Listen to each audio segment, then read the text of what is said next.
Gaueko 12:21 horrela zioen kantuak. Goizean kafea, arratsean ron, eraman nazak Sevilla horri Oskarson. Eta horrela dio gune honetan. Goizean kafea, arratsean ron, Sevillara doa horri Oskarson. Eta alaxe da bai, Realak 5 urteren ostean kopako finalerako sailkapena eskuratu du anoetan izan den gau gogoangarri batean. Bat eta huts irabazi dio Atletiki, aurrekoan San Mamesen joanekoan huts eta bat irabazi zuten Mataratzoren mutilek, eta gaurkoan errenta hori mantentzeaz gainera areagotzea lortu du, beraz, Kartujako Sevillako finalean izango da Reala. Egia esan, sinestezina, denboraldia nola hasi zen ikusita, horiek gero aztertuko ditugu, lehenik eta behin goazen norgehiagokaren analisia egitera, gogora ezagun norgehiagoka honen aurretik, batetik, Realak hutseta bat irabazi ziola Mallorcari Son Moixen, eta Atletikek bana berdin duzuela Vallecasen Raioren aurka. Horiek horrela, Pellegrino Mataratzok eta Ernesto Valverdek honako 11 hauen aldeko apustua egin dute. Batetik, Mataratzok 4-3-3ko sistema ezarri du zelaian, Marrero izan da atepean, gaurkoan berrikuntza nagusietako bat, gainera aurpegiko maskara batekin, jokatu behar izan du Azpeitiako atezainak, atzealdean lauko lerroan Aranburu jokatu du eskuinaldetik, Sergio Gomezek ezkerraldetik, Jo Martin eta Zubeldi atzealdearen erdialdean, Gorrotxategi jokatu du euskarri moduan Turrientes eta Soler barnekaldetik laguntzaile zituela, Gedese jokatu du eskuinaldetik, Barrenek ezkerraldetik, eta puntan kapitaina izan da Mikel Oyarzabal. Atletiki dagokionez, Ernesto Valverdek 4-3-1ko sistema ezarri du, Padilla izan da atepean, atzealdean lauko lerroan Bibiane jokatu du eskuinaldetik, ezkerraldetik Jurik, Laporte eta Paredes izan dira atzealdearen erdialdean, Jauregi Zarrek eta Regok osatu dute euskarri bikoitza, Sanzet izan da erdipuntan, eskuinaldetik kapitaina Iñaki Williams, ezkeraldetik Berenguer eta puntan Gorka Guruzeta epailea Soto Grado izan da, Figueroa Vázquez izan du barrean laguntzaile, eta bigarren zatian, naiz eta norgehiagoka oroar egoki eraman duten, bigarren zatian polemika handia sortu duen jokaldi erabakigarri bat izan da, gerora unea iristen denean aztertuko duguna. Norgehiagoka hasieran espero zen moduan batetik Atletik erasora irten da, Realaren baloi irteera eragozteko asmoz jokalari asko izan ditu hor presioan Valverderen taldeak, baina Mataratzok esan zuen, eta Jon Martinek ere, ETBn egin zioten elkarrizketa hartan, biek ala biek aipatu zuten nola usna hasiko balira bezala hartu behar zutela norgehiagoka, eta alaxe hartu dute egin handi batean usna hasiko balira bezala. Horregatik hor ikusi dugu Igor Zubeldia hainbat unetan Atletikeko jokalarien oso gainean, buelta eman ez ezaten hori eragozten, bestalde hegaletan ere Sergio eta Aranburu oso indartsu ikusi ditugu, baloi guztiak borrokatuz, eta oroar lehen zatia nahiko kaskarra izan da bi taldeen aldetik. Erasoan oso gutxi proposatu dute, bai Realak zein Atletikek. Egia da Atletikek behar bada oroar arrisku sentsazio gehiago eman duela lehen zatian, naiz eta ez den handia izan arrisku sentsazio hori, eta Reala berri zortxe izan da zain esango dugu, baina era berean tentuz jokatzen, eta bere kartak eta bere aukerak zeintzuk ziren ongi jakina. Planteamendu ona egin du Rino Mataratzok, eta naiz eta lehen zatian baloi irteeran batez ere Atletiken presioaren ondorioz zenbait baloi galera eta izan dituzten, batez ere zelai erdian Gorrotxa eta Turrientesekin jokatu nahi izan dutenetan, eta Marrero ere kontuan izanik behar bada ez dela atezainik finena oinekin, hala ere bikain erantzun du Realak, eta ongi eutsi dio lehen zatian emaitzari esan bezala aukera garbirik izan ez den lehen zati horretan. Bigarren zatian pentsatzekoa zen noski Atletikek estutu beharra zeukala, horren jakitun zen noski Reala eta posibilitate edo probabilitate handia zegoen zulo gehiago edukitzeko, batez ere Realaren aldetik, baina Atletiken oroar Iñaki Williams eta Berengerrek oso protagonismo gutxi izan dute, erdi punta horretan ere Sanzet eskasibili da. Oroar ez da jokalari bat egonez, desberdintasunak markatu ahal izan dituena, eta apur bat esan daiteke gaurko norgehiagoka honek labur bildu duela Atletik bera egiten ari den denboraldia, ez? Oroar ez da ona izaten ari Valverderen taldearentzat, naiz eta kopan, Espainiako kopan finalerdietara sailkatu diren, txapeldunen ligan sailkatzeko norgehiagoka bakar batera egon ziren, baina azkenerako ere ez ziren sailkatu, ligan ere dinamika ez da positiboa, eta oroar lesioek eta norgehiagoka kargek gain hartu diote Atletiki, eta denboraldiaren fase honetan horrelako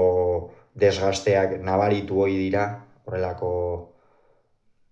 jokalariak agortuta egotea, eta Atletiki gaurkoan halaxe gertatu zaio. 56. minutuan Rego kendu eta Ruiz de Galarreta atera du. Regok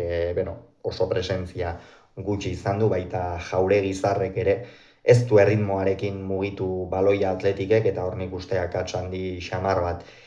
egin duela, behar bada ez du mugitu erritmo handiarekin ezin zutelako ere, fisikoki aipatu baitugu hainbat jokalari akituta daudela gaur egun, baina hala ere Regok ez du norgehiagoka hona egin, ez da zelaiaren 3 laurdenetara iritsi, hor atzetik ateratzerakoan ere oso gutxitan jokatu ahal izan du baloia alde batera eta bestera, defentsan ere ahul, eta bere ordez Ruiz de Galarreta irten da, arazo batzuk izan ditu, Eibarko euskarriak, baina badirudi jada osatuta, ez du sisteman aldaketarik egin Valverdek. Eta Ruiz Galarretak behar bada beste txispa bat bai eman dio, normalean baino aurreratuago jokatu du, logikoa zen moduan, zinfinean Atletikek buelta eman behar baitzion markagailuari, eta hor, Inigo Ruiz de Galarreta saiatu da, baina arrakastari gabe. 59. minutuan Barrenetxea eta Turrien deskendu ditu, Ander Barrenetxea ez genuen espero, titular izatean neu behintzat enuen espero hasieratik jokatuko zuenik Donostiako jokalaria, kontuan izanik lesio luze xamar batetik itzuli berri dela, baina Mataratzok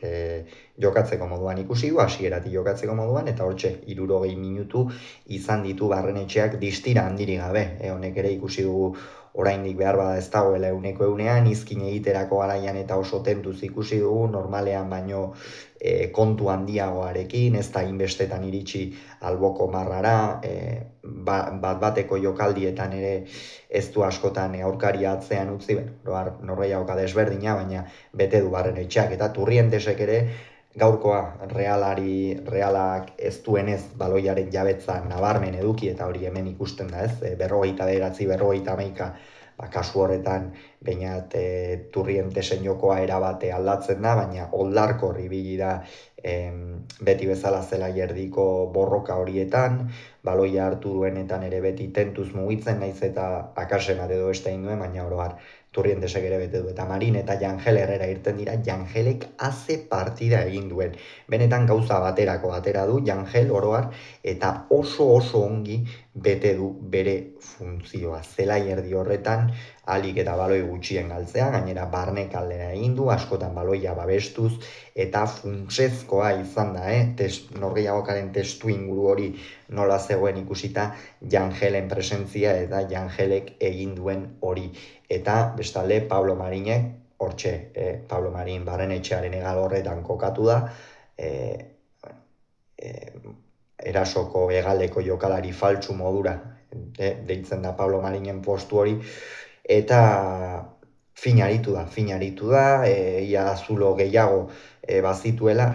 eta hortikan aurrera Realak beste erritmo bat sartu dio norgehiagokari, hor aldaketekin ikusiko zenea nortzen gai erritmo gehiago sartzeko, hor Realak bere minutuak izan ditu, baloi gehiago izan du, baloia zehaztasun eta eraginkortasun gehiagorekin mugitu du, hegal batetik bestera, Guedes ere hasi da bere aukerak edukitzen, jada ikusten zen Atletikek erabat arriskatu beharra zeukala, 77. minutuan Sanzet eta Paredes kendu ditu, aipatu dugu Sanzeten norgehiagoka oso kaskarra izan da, oraindik ere ez dago euneko eunean Mendillorriko jokalaria, hori nabarmen ikusi da zelaian, hala ere badakigu beti area barruan edo are inguruan baloi hartzen duenean zen olako arriskua duen Mendillorriko basakatuak, eta gaurkoan ez du arrisku sentsazio hori sortu, eta Paredesek oro har Atletikek Paredes egon den uneetan atzealdean ez du lan handirik izan baloia ateratzerako garaian, eta Valverdek hasieratik irmo eutsi dio atzetik ateratzeari eta baloiaren jabetza edukitzeari, Realeko jokalariak erakar zitzan, eta euren ordez Robert Navarro eta Areso irten dira, baina hauek ere ez dute norgehiagoka iraultzerik izan, eta minutuak aurrera zen, Realak geroz eta hurbilago zen Sevillatik, baina noski Atletiken gol batek ere hortxe uzten zuen, horregatik sufrimendua erabatekoa zen, jokalarien artean tentsioa ere bai, aulkian ere alaxe izango zen, leku guztietan azken finean, eta 82. minutuan aldaketa bikoitza egin du Atletikek, Guruzeta eta Jauregi zarkendu ditu, ez batak eta ez besteak ez dute euren gaua izan, Guruzetak ez du arrisku sentsaziorik sortu, oso baloi gutxi jaitsi ditu, oro har Jon Martinek eta Zubeldiak ongi hartu dute Gorka Guruzeta, eta Mikel Jauregi zarrek beste horren beste zelai erdi horretan ez ditu desberdintasuna markatu, ez du aurrera egiterik izan, ez du baloia erritmoarekin mugitzerik izan, eta euren ordez Niko Serrano eta Besga irten dira, hauek ere arrakasta handiri gabe, bai Serrano eta baita Besga ere, eta Realean hain zuzen ere kantua egin dioten jokalari horri Oskarson irten da, Carlos Solerren ordez, Solerrek partida ona jokatu du,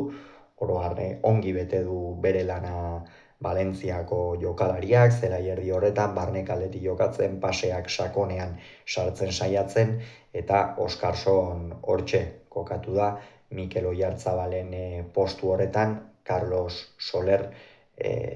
Pablo Marin Solerren postu horretan ipintzen zen bitartean, eta hain zuzen ere Oskarson irten eta hurrengo jokaldian epaileak penaltia, hau da, Oskarson irten eta hor jokaldi horretan epaileak penaltia adierazi du, egia esan horrelako penaltiak gutxitan adierazten dira, oso penalti inozoa behartzuen izan Atletiken aldetik, eta batzuetan epailei gurutzatu egiten zaie, esan behar da, gurutzatu egiten zaiela, eta ondorioz gaurkoan penalti horixe adierazi du Cesar Sotogrado, Errioxako epaileak, Figueroa Vázquezen aginduak jarraituz, eta horren ondorioz Mikel Oyarzabalek kanporak eta istea lortu du, 87. minutuan, zoramena zen nagusi anoetan, oraindik ere minutu batzuk geratzen ziren, baina jada jendeak bere burua Sevillan ikusten zuen, logikoa den moduan, eta alaxe amaitu da, norgehiagoka azkenerako 1-0, Guedes eta Oyarzabal ere kendu ditu azken minutuan, Oskarsonek ere izan du bere aukera, Guedesek esan dugu partida pikaina jokatu duela, batez ere bigarren zatian, behetik gora egin du, bigarren zatian zuloak eduki dituenean, eta kanpo aldetik barne aldera zeinen ongi sartzen den Portugaldarra, eta nola irekitzen dituen zuloak, nola usten dituen